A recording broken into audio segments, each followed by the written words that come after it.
Ladies और gentleman, welcome to कुंभ नगरी प्रयागराज, जहां पर 12 सालों बाद लगने जा रहा है महाकुंभ।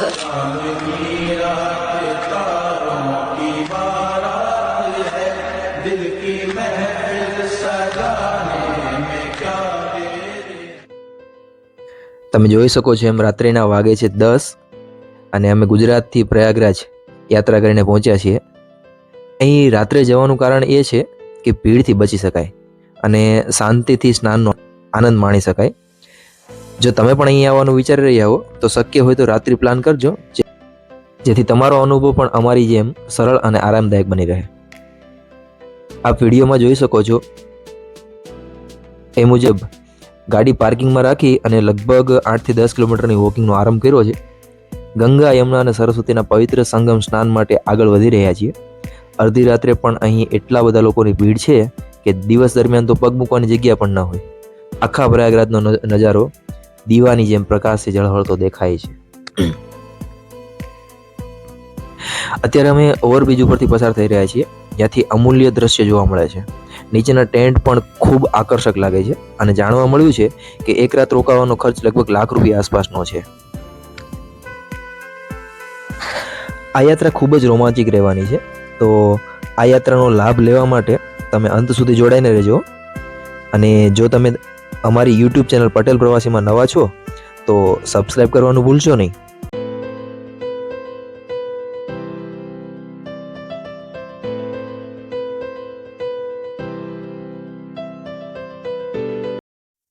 માણસોની ભીડમાં અડધી કલાકનું વોકિંગ કર્યું, પછી થોડાક થાકી ગયા એટલે 500 રૂપિયા આપી અને 3 જણા માટે 2 વ્હીલર સવારી કરી। આગળના 2 કિલોમીટર યાત્રા હવે 2 વ્હીલરથી કાપવી પડશે। જો 2 વ્હીલર આગળ ન જઈ શકે તો એ પણ વોકિંગ કરવાનું રહેશે।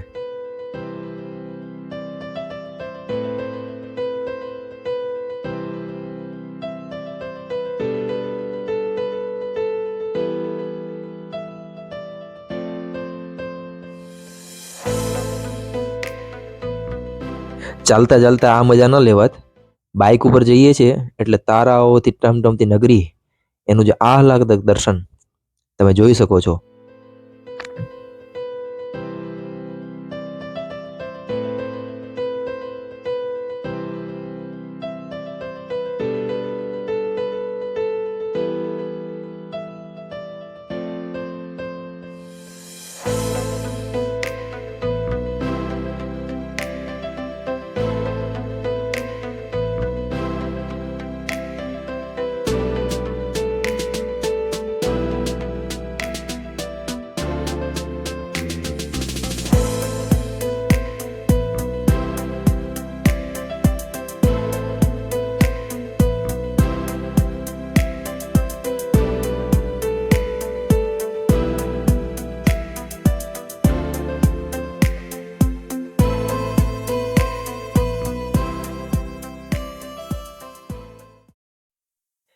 જેમ તેમ કરીને બાઇકની મદદથી અમે ઘણું અંતર કાપી લીધું અને કુંભ નગરીના મુખ્ય આકર્ષણ એવા અખાડાના ગેટ સુધી પહોંચી આવ્યા છીએ।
સાધુ સંતોના અખાડાનો દર્શનનો અનુભવ શાંતિમય અને અદ્ભુત છે.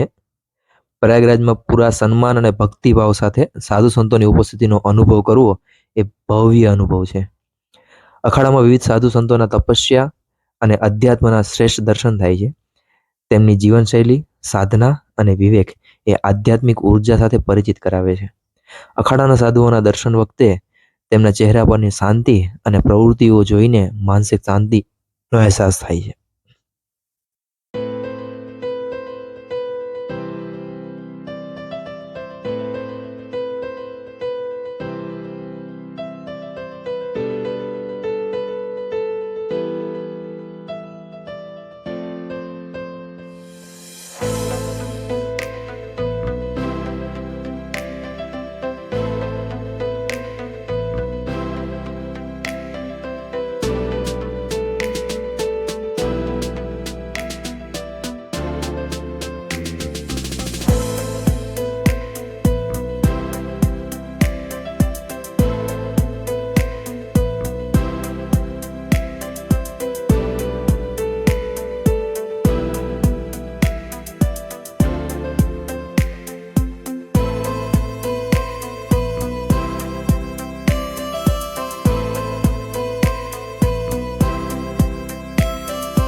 સંગમ ઘાટનો અનુભવ યાત્રાનો સૌથી વિશેષ ભાગ રહ્યો છે. ગંગા, યમુના અને કલ્પિત સરસ્વતી નદીઓના સંગમ પર સ્નાન કરવાનું તીર્થનું મહાત્મ્ય ખૂબ જ મોટું છે.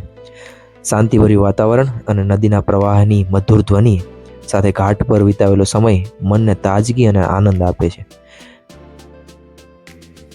ઘાટ ઉપર લોકોનો ઉત્સાહ અને ભક્તિભાવને જોઈને હૃદય ભક્તિથી ભરાઈ ગયું. અડધી રાતે પણ સંગમ ઘાટ ઉપરની ભીડ અને દિવ્ય ઉજાસને જોઈને એવું લાગે છે કે આ સ્થળ એ અદ્ભુત તીર્થધામ છે, જ્યાં પ્રત્યેક વ્યક્તિને એક અનોખી ઉર્જાનો અનુભવ થાય છે. ઘાટના શાંતિમય વાતાવરણમાં થોડો સમય વિતાવી જીવનની નાનકડી સમસ્યાઓ પર ક્ષણભર ભૂલી શકાય છે. સાધુ સંતોના આશીર્વાદ સાથે સંગમ ઘાટના આ પવિત્ર પાણીમાં સ્નાન કરવાનું એ કદી ન ભૂલાય તેવો અલૌકિક અહેસાસ છે.